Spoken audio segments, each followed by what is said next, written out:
भारतवर्ष उस समय Iraq, Iran तक और गजनीब तक, अफगानिस्तान, पूर्वी और पश्चिमी पाकिस्तान, बलोचिस्तान, ये सभी भारत ही कहलाता था।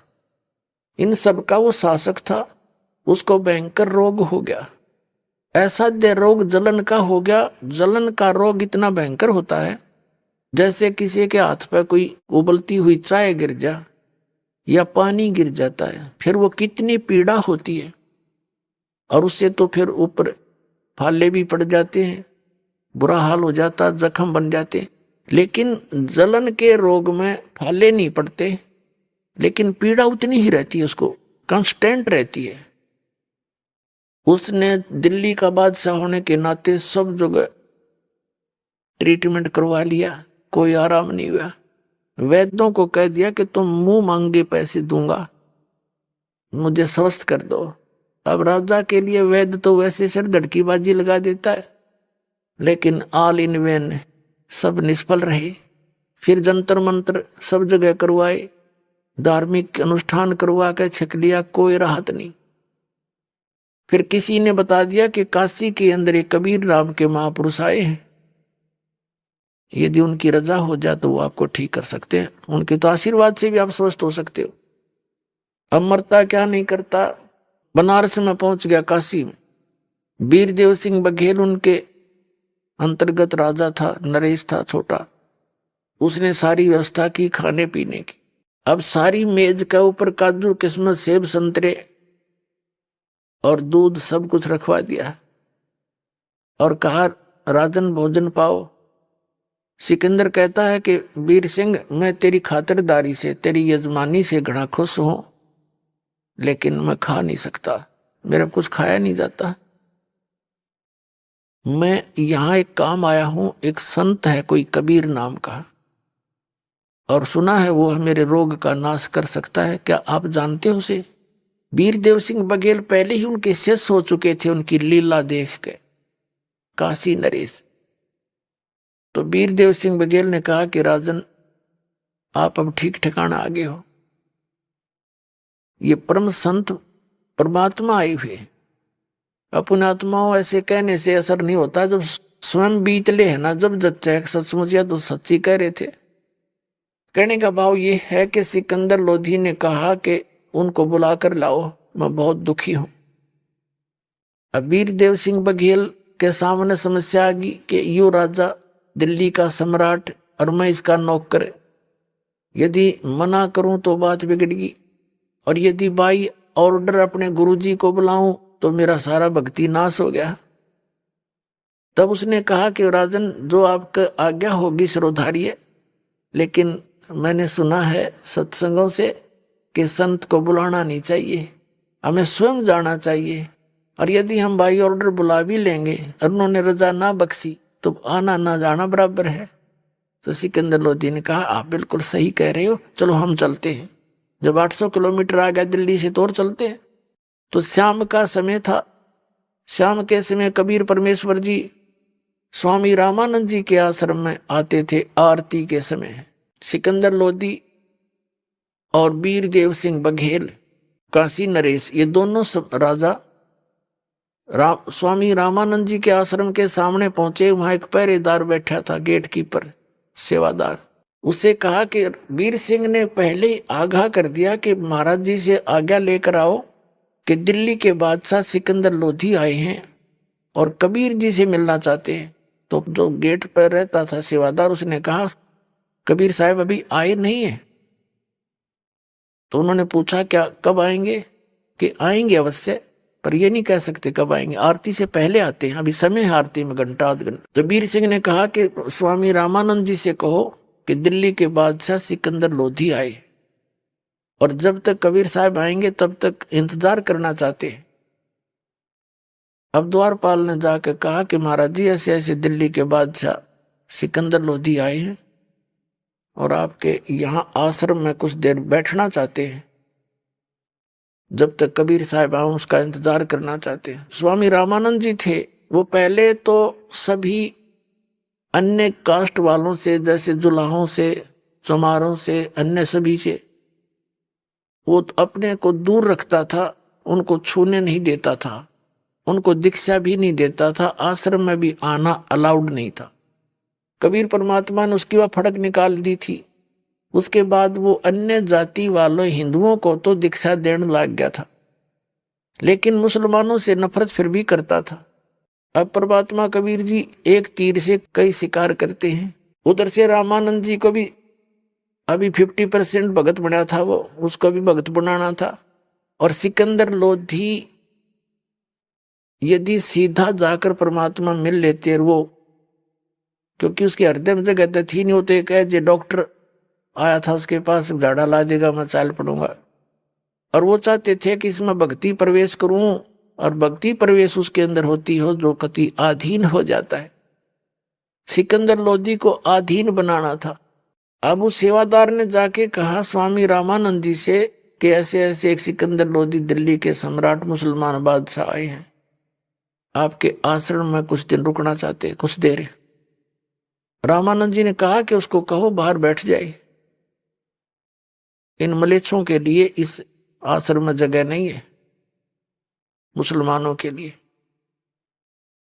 अब उस आवाज को सिकंदर लोधी भी सुना था, क्योंकि साथ ही कोने में साइड में महात्मा का वहां आसन था।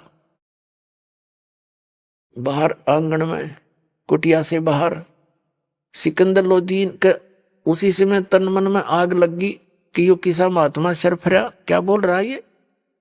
और उधर से आकर सेवादार ने कहा जी आपकी मनाही होगी, क्योंकि आप मुसलमान हैं, इस आश्रम में आना अलाउड नहीं है, आप बाहर ही बैठो।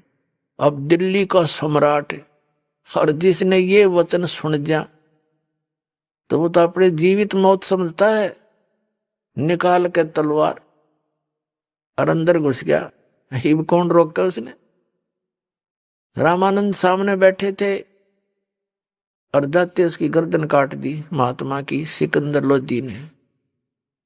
अब यू गुस्से में इंसान गलती तो कर देता, ये मन करवा देता, आत्मा फिर रोती है बाद में।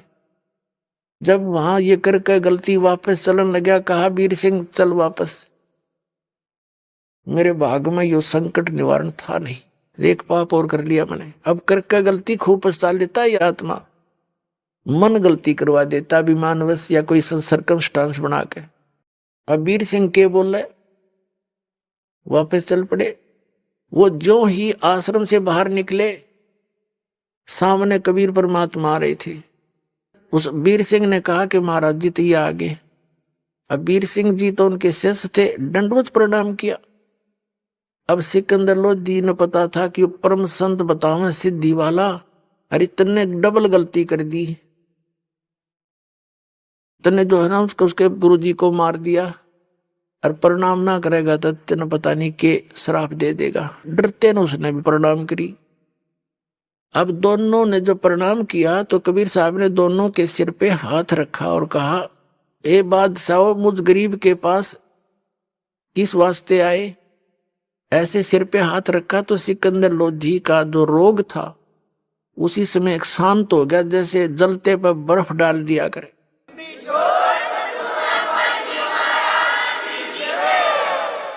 तो सिकंदर लोधी ने कहा पक्की जचगी के संत नहीं हो तो अल्लाह है, चरण पकड़ दिए, रोए रोए। तो परमात्मा ने कहा उठो राजन। सिकंदर लोधी कहने लगे भगवान मुझे माफ कर दो, अल्लाह की जात मुझे माफ कर दो। तो परमात्मा ने कबीर जी ने कहा कि क्या बात है, माफ कर दिया, उठो कि नहीं, मैंने बहुत घोर अपराध कर दिया, क्षमा करो मुझे। परमात्मा ने कहा कबीर जी ने कि कुछ भी तेरा दोष है, अपराध है, सभी अक्षमा कर दिया। वो तो जानी जान थे, उठो बैठो एक बार रोना। तब उन्हें रोते रोते बताया कि मैं आया था इस वास्ते, और स्वामी जी ने ऐसे ऐसे वचन बोल दिए, मैं सहन नहीं कर सका, या मेरी दुर्मति थी और मैंने आपके गुरु जी की हत्या कर दी, मुझसे गलती बन गई। परमात्मा ने कहा कि तेरी गलती नहीं है, इनका संस्कार ही ऐसा था, आपके हाथों ही इसकी मृत्यु थी, ये तो लेख लिखे हुए थे, इसमें कौन रोक सकता है, आप चिंता मत करो। अब सिकंदर लोधी ने सोचा रे तेरा गजब हुई, गुरु जी की मौत हत्या कर रखी, इतना शांत बोल रहा है तो सचमुच भगवान है। कहने लगे आजा तू जाइए ना सिकंदर। परमात्मा बोले अभी जाना नहीं, इनका अंतिम संस्कार करा के जाना, नहीं तो लोग थूकेंगे तेरे को, निंदा का पात्र बन जाएगा। तो सिकंदर लोदीप कहाँ जावा था, साथ साथ अंदर आ गया। अंदर आते ही जितने भक्त आश्रम में रहते थे कबीर जी के पास आए दौड़े दौड़े कि सिकंदर लोधी आया था, गुरुजी मार दिए। पीछे देखा सिकंदर फिर आने लग रहा, सब डर डर गया, क्यों तो फिर आ गया। सारे शांत हो गए। परमात्मा बोले भाई कोई किसे नहीं मारता, गुरुजी का संस्कार इन्हीं के हाथों था, इनका कोई पिछला संस्कार था, इसने अपना पूरा कर लिया, बात बढ़ाया नहीं करते, और चलो अपना काम करते, अंतिम संस्कार करते हैं। तो क्या किया परमात्मा ने, दंडवत प्रणाम किया। किसको? जो सौ पड़ा था रामानंद जी का, गर्दन अलग थी, धड़ अलग से पड़ा था, उसके ऊपर कपड़े डाल रखा था। तो परमात्मा ने अपना गुरु जी के रूप में प्रणाम किया और कहा गुरुदेव एक बार उठियो, आरती करेंगे। और देखो सिकंदर लोदी दिल्ली के राजा आपके दर्शनार्थ आए हैं। परमात्मा ने ऐसा कहा था, सिर उठ के और धड़ पे जुड़ गया।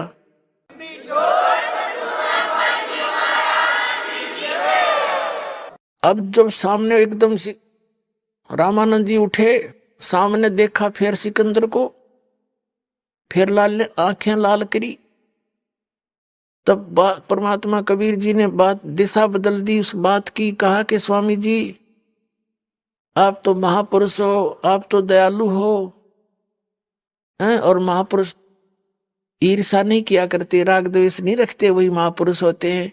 आप सभी आपके बच्चे हैं, हिंदू और मुसलमान सब आपके ही बच्चे हैं। तो कुछ शांत हुआ। फिर उसने नीचे देखा, उसने देखा कि मेरी तो मृत्यु हो गई थी और उसके शरीर से आधे हिस्से से दूध की धारा निकली थी, सिर कटा जब, और एक धारा निकली थी खून की, रक्त की। तब उस स्वामी रामानंद जी ने परमेश्वर कबीर जी से पूछा कि हे परमात्मा एक बात बताओ, मेरा सिर कटा और इसमें से रक्त की धारा भी निकली, दूध की, इसका कारण बताओ। तो परमात्मा ने कहा कि स्वामी जी पहले आप अपने आप को ब्राह्मण होने के नाते घना श्रेष्ठ मानते थे, तो आप 100% रॉन्ग थे, 100 के 100 गलत थे, आप बेसिक महात्मा बने फिरो थे। और फिर आपने हिंदू समाज के अन्य सभी वर्ग के वर्ण के व्यक्तियों को स्वीकार कर लिया, आप 50% शुद्ध हो गए। अब अभी भी आप मुसलमानों को अलग मानते हो, ये भी तो उसी परमात्मा के बच्चे हैं, आप ही के बच्चे। संत में इतना दोष होना चाहिए, इसलिए आप 50% शुद्ध हुए, 50% नहीं हुए। और जब तक शुद्ध नहीं होगे भक्ति मोक्ष मिले नहीं। अब वो तो मोक्ष के लिए ही मर रहा था बेचारा, 16 साल की उम्र से गोड्डे रगड़ रहा था। और फिर ये ज्ञान जब सुना तो खड़ा होकर उस वृद्ध व्यक्ति ने सिकंदर लोदी बादशाह को सीने से लगा लिया कि बेटा मेरे से गलती बन गई।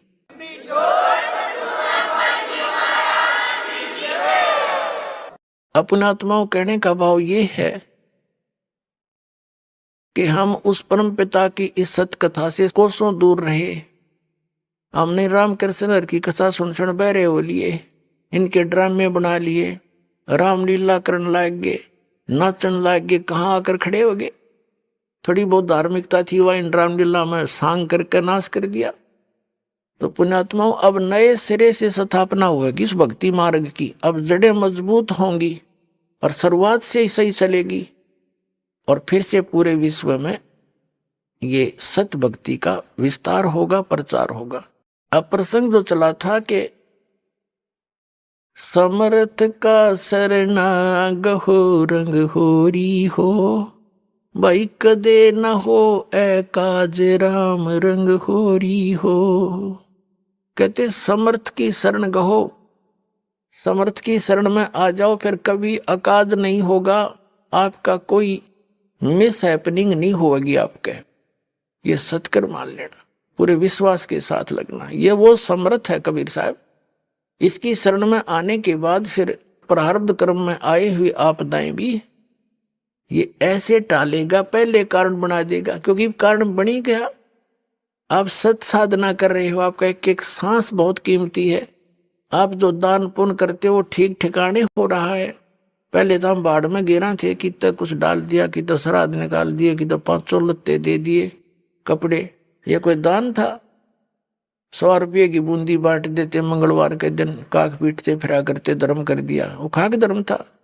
कहते हैं जिन हर जैसा सुमरिया, ताको तैसा लाभ, ओसा प्यास न भाग ही, जब लग दसे नि आब। कहते हैं जैसी जिसने परमात्मा की भक्ति धर्म साधना की है, उसको उतना ही लाभ मिलेगा। ओस चाटने से प्यास नहीं बुझती, और गिलास गट गट पीवे उससे प्यास बुझा करे। हम ओस चाट रहे थे जो इस भक्ति को छोड़कर अन्य जो पुण्य दान करते थे, तो उससे आत्मा की तृप्ति नहीं हो रही थी। अब आपको गिलास के गिलास पिलाए जाएंगे यहाँ पर उस परमात्मा के अमृत के। 500 यज्ञ होती हैं यहाँ पर। 500 यज्ञ इस पृथ्वी पर अगर यदि कहीं पर है तो सतलोक आश्रम के अंदर है।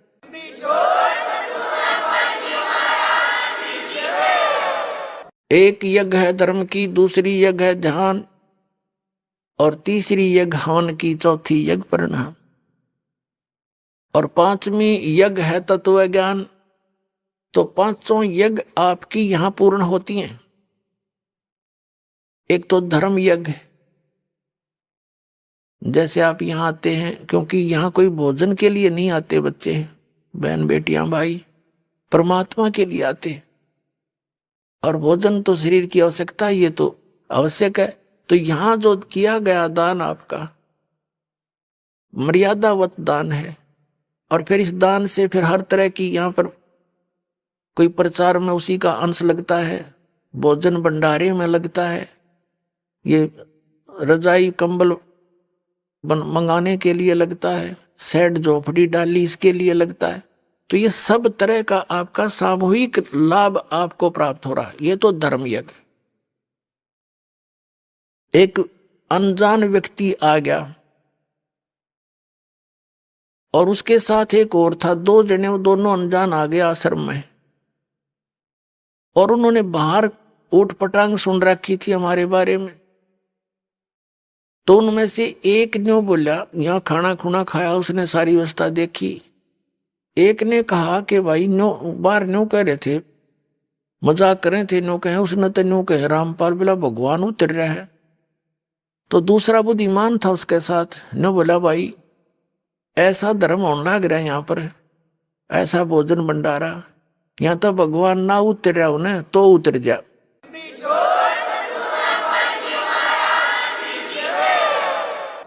और उसने क्या उदाहरण दिया कि पहले पुराने समय में हमने देखा 2 मन चावल बनाया करते धर्म के नाम पे, और वर्षा हो जाया करती, मीठे चावल बना के खाया करते गांव में हैं। और यहाँ तो भाई कमाल हो रहा है, ये तो भंडारा के कुछ आज तक हमने देखा है नहीं सा, जो मांगे वही वस्तु उपलब्ध है, छक छक खाओ, कोई वो खाओ, कोई पूछताछ नहीं। तो भाई ये काम भगवान बिना नहीं हुआ करते। तो पुण्यात्मा सत्कर्म मान लेना, जो धर्म और जो व्यवस्था यहाँ पर हो रही है ये विश्व में नहीं है, और ये कबीर भगवान बिना नहीं हो सकती। वो कबीर परमात्मा कर रहे हैं, हम तो दास है उनके, हमें तो निमित्त बना के बैठा रखा आपके लिए, लेकिन सारा कुछ वो परमात्मा आप अपने बच्चों के लिए कर रहा है। पूरा विश्व उसके बच्चे हैं, पूरे विश्व, कीड़ी से लेकर हाथी सब जूनी में जितने कष्ट पा रहे हैं सबके लिए चिंतित है। अब ऐसा मुहिम चली है, या ये फिक्स टाइम है परमात्मा का।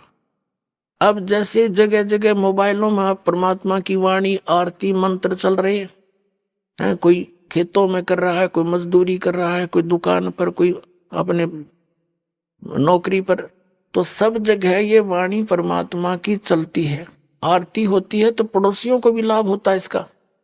अब जैसे कोई घर में हलवा बनावे, हलवा पड़ोसी को खाने को, साथ वाले मकान को, खाने वाले को नहीं मिलता, तो महक तो बढ़िया मिला है उसने। तो एक कोई गोबर गिर रहा है उसके अंदर, उसकी बदबू पड़ोसिया ने विशेष दर अपने आप को भी हानि करे। तो इसी प्रकार पुण्यात्माओं, ये परमात्मा की जो महिमा है, ये परमात्मा की जो महिमा दूर तक असर करे है। ये चींटी, हाथी, इन सब जीव जंतुओं पर भी इसका प्रभाव होता है। इनके जो पाप हैं वो नरम हो रहे हैं, कम हो रहे हैं। जैसे एक पड़ोसी ला रहा रागनी और फिल्मी गाने चलावे हैं और कोई ऐतराज नहीं किसी ने। एक भक्त कह रहा था जी मैंने थोड़ी सी आरती ऊंची कर दी, 10 लाने देन आ गए। इन्होंने बोले अपने भीतर भीतर चलाया करो, अंदर अंदर कान ना फोड़ो हमारे। बता, गाने चला रहा था एक, नो बोला थोड़ी आवाज करिए तेज, मैंने सुनती कोई ना। वह गाने की तो आवाज तेज करावे, आरती की मंदी करावे, कोई बात नहीं, फिर भी इसका असर होता है। अब जैसे किसी को सर्प डस जाता था, पहले आध्यात्मिक तरीके से इलाज किया जाता था। इलाज करने वाले को गारडू बोला करते थे, सपेरा। वो एक मंत्र सिद्ध कर लेता था भगवान की वाणी का, और उस मंत्र को उस मूर्छित सर्प दसे हुए व्यक्ति पर, बेहोश पर बोलता रहता था, बार बार बोलता रहता था। उस मंत्र को ना तो वो बोलने वाला जिस पर बोला जा रहा है वो सुन रहा है, वो तो अचेत पड़ा है, लेकिन उस मंत्र ने उसके विष को उतार दिया और वो सचेत हो गया, जीवित हो गया। ऐसे ही ये सभी जितने जीव जंतु हैं, इनके ऊपर पाप कर्म इतने जबरदस्त है, और आप अन्य मनुष्य भी, तो वो अचेत पड़ी है उनकी आत्मा। इस परमात्मा की वाणी को बेशक वो ना सुन सकते, ना समझ सकते और ना भी चाहते, और ये चल रही है तो उनके बहुत से पापों को ये खत्म करेगी वाणी, और फिर ये सचेत हो जाएगी आत्मा। फिर एक दिन भूख लगेगी उसको भी भगवान की। तो ये इस प्रकार प्रचार कर रखा भगवान ने। तो इस प्रकार सभी जीव जंतु जो इस परमात्मा की वाणी की रेंज में आएंगे, उनको भी धीरे धीरे मनुष्य जीवन मिलना शुरू हो जाएगा अभी, और उनका भी कल्याण होगा। पूरे विश्व में ये परमात्मा की महिमा जाएगी और सबका कल्याण होगा।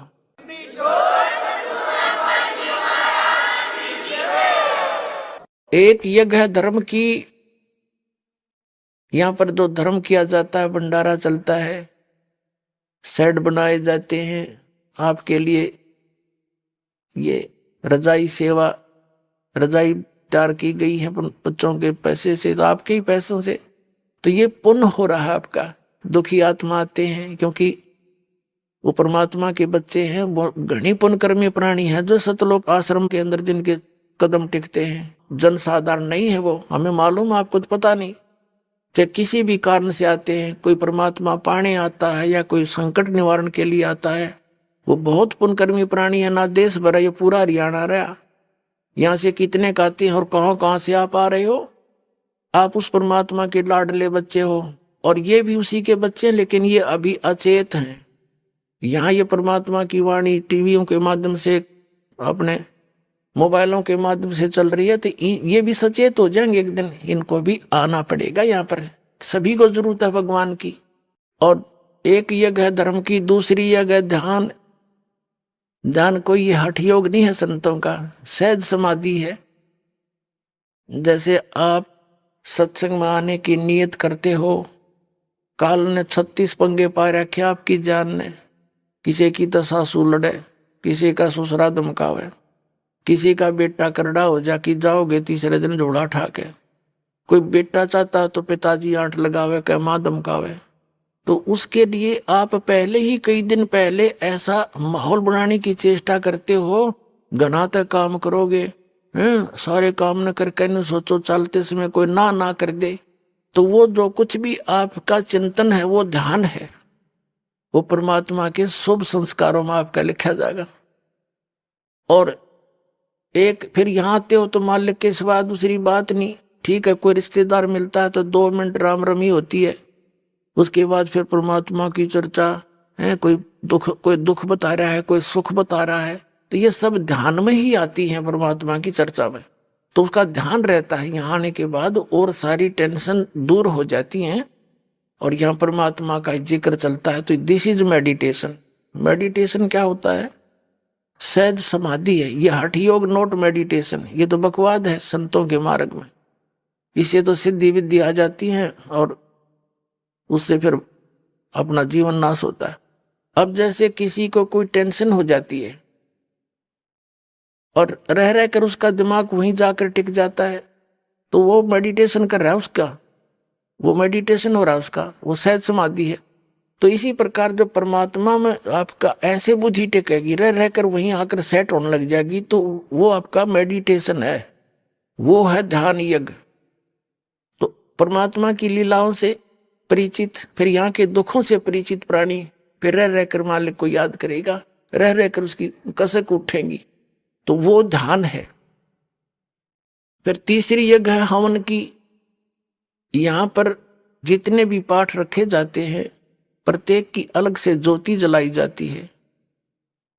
इस वजह से 500 पाठ हो गए एक महीने में, तो 500 किलो घी यानी 5 क्विंटल घी का हवन किया जाता है।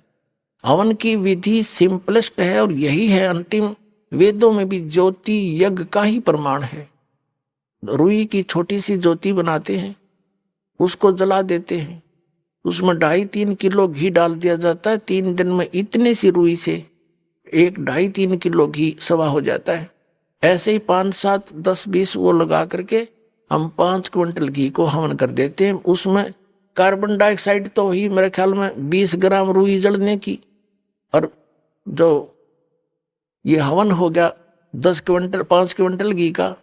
तो और पहले लकड़ियों पर करते थे ये दूसरे जो वैदिक लोग, लकड़ियों का बटवाड़े, और फिर उस पर 4 चम्मच घी की गेरे और 1 किलो लकड़ी फूक दे। बता क्या हवन होया वो, कार्बन डाइऑक्साइड बराबर होगी बात है।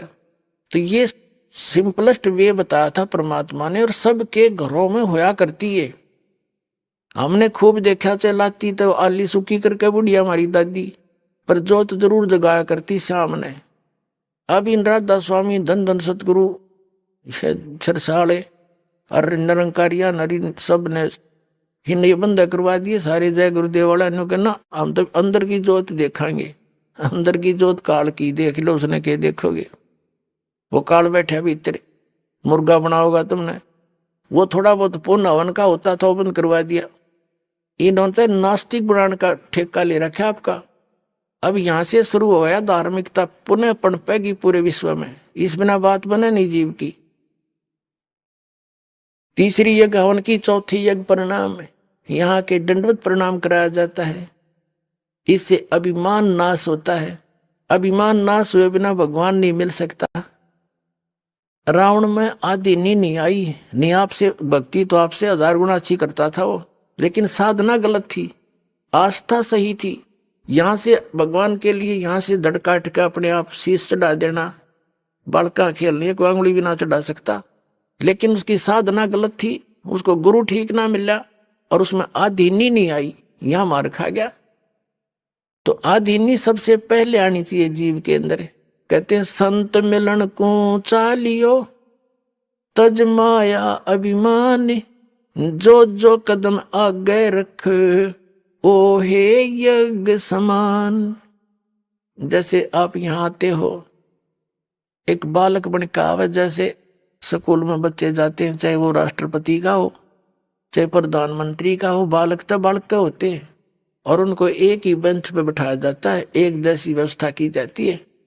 और जैसे कोई रोगी होता है, चाहे कितना बड़ा सेठ हो, कितनी उच्च पद प्राप्त व्यक्ति हो, जब उसको पता लग जाता है कि तुझे भयंकर रोग हो गया, फिर वो पद भूल जाता, जान दिखाई देती है उसको, अपना जीवन बचा है। डॉक्टर जैसे भी कहता है लेट जाइए, तुरंत लेट जाता है। यहाँ बैठ जाइए, सांस जोर से ले छोड़, कुछ भी कहे सारी करता है वो, उसमें भूल जाता मैं कौन हूं। तो पुण्यात्माओं, आप जन्म और मृत्यु के दीर्घ रोग से ग्रस्त हो, आप इस हॉस्पिटल में आए हो जहां पर इसका ट्रीटमेंट है, विश्व में और कहीं पर भी नहीं है।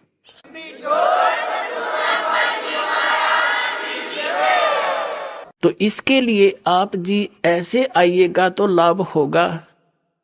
संत मिलन को चालियो तुझ माया अभिमान, जो जो कदम आगे रख सो सो यज्ञ समान। परमात्मा की वाणी है, हमें बताना चाहते हैं जब परम संत आवेंगे ना, उस समय जरूरत पड़ेगी इन वाणियों की जो दाता बोल गए थे कि जब संत मिलन को चलो तो मन में किसी प्रकार का माया का पोस्ट का अभिमान ना हो तो आपको कितना पुण्य मिलेगा यहाँ आने का। एक कदम भी रखोगे ना वो भी यज्ञ के तुल्य होगा। एक धर्म यज्ञ करने के लिए कितना खर्चा करते थे वो लोग, राजा लोग। वैदिक विधि से कहते 100 मन देसी घी, 100 मन देसी घी प्रयोग किया जाता था एक यज्ञ संपूर्ण करने में, जिसमें भंडारा भी होता था और हवन होती थी, बस इतना ही काम था। तो परमात्मा कहते हैं जहां 100 मन घी लगेगा तो अन्य आइटम कितने लगेंगे, यानी कितना खर्चा हो गया। और वो उस यज्ञ का पुण्य आपको संत दर्शन के लिए चलने में आधीनी भाव से सच्ची लगन से एक कदम से मिल जाएगा। इधर एक कदम भी रखा तो वहां से यहां तक कितने कदम रखते हो, कितने पुण्य आपको प्राप्त होते हैं। पुण्य उसी को प्राप्त होंगे जो आधीन बनकर आवेगा। अति आधीन दीन हो प्राणी, और ताको कहना ये अकथ कहानी।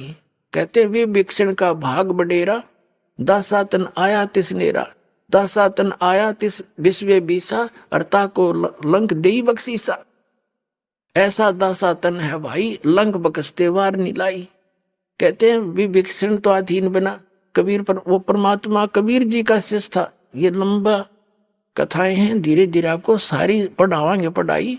जैसे एक भक्त ने प्रश्न किया, कहने लगा जी मैंने रामायण खूब सुन रखी, पढ़ रखी, महाभारत पढ़ रखी, रामायण के अंदर मैंने एक शंका मेरे मन में है कि विभीषण और मंदोदरी ये 2 भगत कितना है वहां पर, और सारा राक्षस हो रहे थे उधर अभिमान में, मांस खाते थे और दारू पीते थे और मस्तार रखा था। ये 2 भगत कैसे आ गए, उनकी महिमा देखा, ऐसा ज्ञान उनके पास कहाँ था। न बोला जी मन ने सब मंडलेश्वरों के पास, आचार्य शंकराचार्यों के पास ये प्रश्न कर लिए, किसी मेरी संतुष्टि नहीं हुई उनते। तो मैं बोला भाई इस यह संतुष्टि दास तो होगी, सोनी बताऊं तेरे। फिर उसको सारी कहानी सुनाई कि कबीर परमात्मा चारों युग में आते। सतयुग में सतसुकृत नाम से आए थे, त्रेता में वो मुनिंदर नाम से ऋषि नाम से आए थे, द्वापर में करुणामय नाम से, और कलयुग में वो कबीर नाम से आए थे।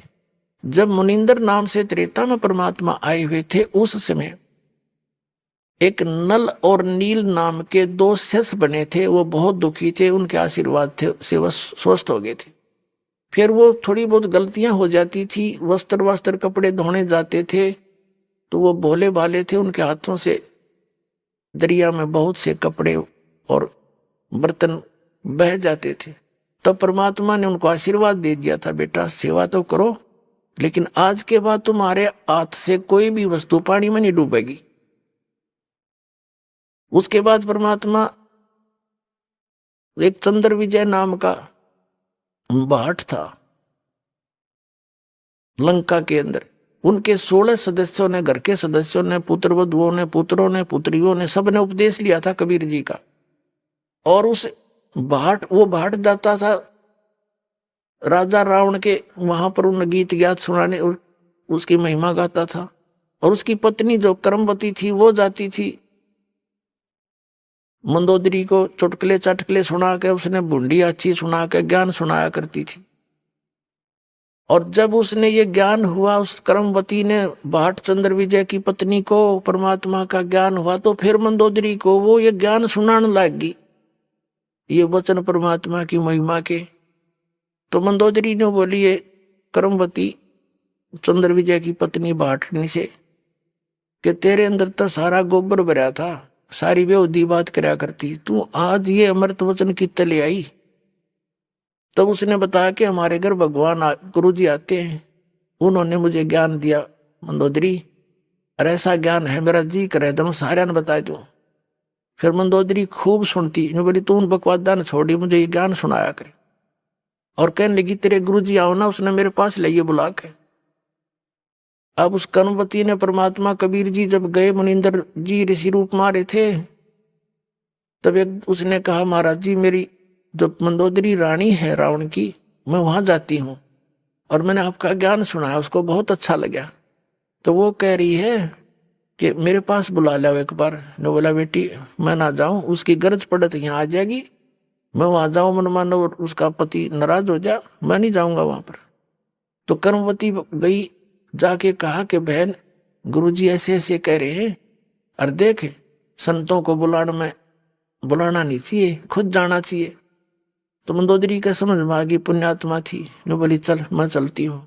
महाराज के दर्शन करे, बात सुनी, दीक्षा ले ली, शेष बन गई वो उसकी परमात्मा की। फिर वो ज्ञान ऐसा है, ये आप रुक नहीं सकते दूसरे को बताए बिना। ऐसी रजा कर रखी दाता ने, ये भ्रंग बना देता है बार बार सुना के, उसने फिर आगे सुनाना पड़ता है कि इसका भी कल्याण हो जाए।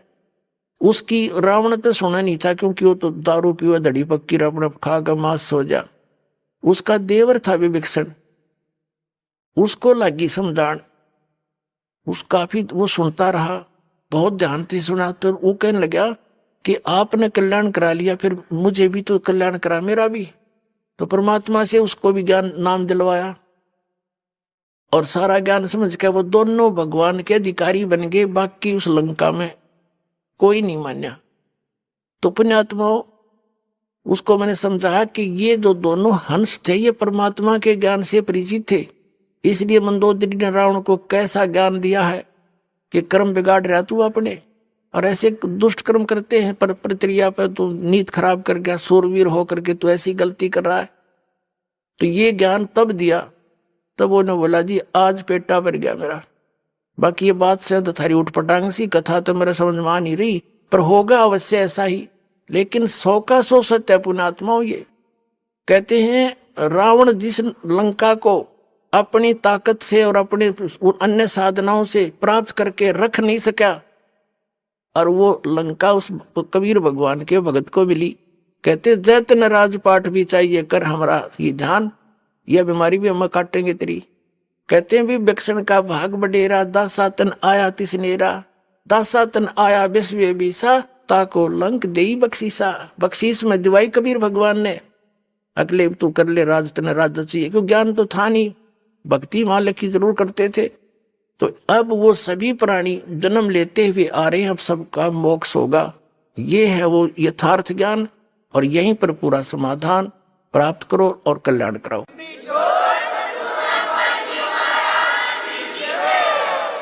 परम पिता परमात्मा पूर्ण ब्रह्म सर्व सृष्टि रचनहार सबके मालिक कबीर परमेश्वर जी की असीम रजा से, असीम कृपा से आप चंद पुण्यात्माएं परमात्मा की महिमा सुनने के लिए उपस्थित हुए।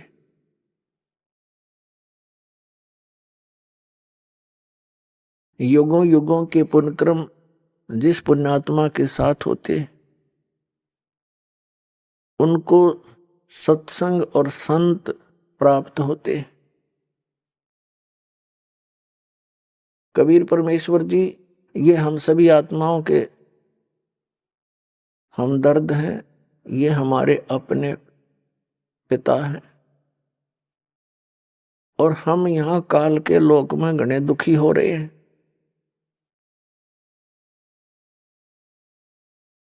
वो हमें दुखी देखकर स्वयं भी बहुत परेशान रहते हैं कि अब इनको कैसे काल के जाल से निकालकर अपने लोक में ले चलूं, क्योंकि यहाँ के भगवान ने, यहाँ के स्वामी ने, इस ब्रह्म ने, काल ने, ज्योति निरंजन ने आप जी को पूर्ण रूप से अज्ञान से रंग रखा है। आपको ना भगवान का पता, ना अध्यात्म ज्ञान का पता, जिससे ये पता चलता है कि आप कौन हो, ये यहाँ किस लिए जन्म और मर रहे हो। सारा जीवन संपत्ति इकट्ठी करने में सारा जीवन लगा देते हो, एक पल में आपकी मृत्यु हो जाती है, सब धरा धराया रह जाता है। ये के तो कोया बता, ये कोई जीवन है? हम इस सोच से जीते हैं कि हमारे बच्चे सुख से जी लेंगे, हम मकान बना चले। और बच्चों का क्या पता वो कितने दिन रहेंगे उस मकान में। तो इतनी बुद्धि हमारी काम ना करती। और यदि हम सोच भी लें तो फिर कोई विकल्प नहीं नजर आवा था कि इसका विकल्प क्या है।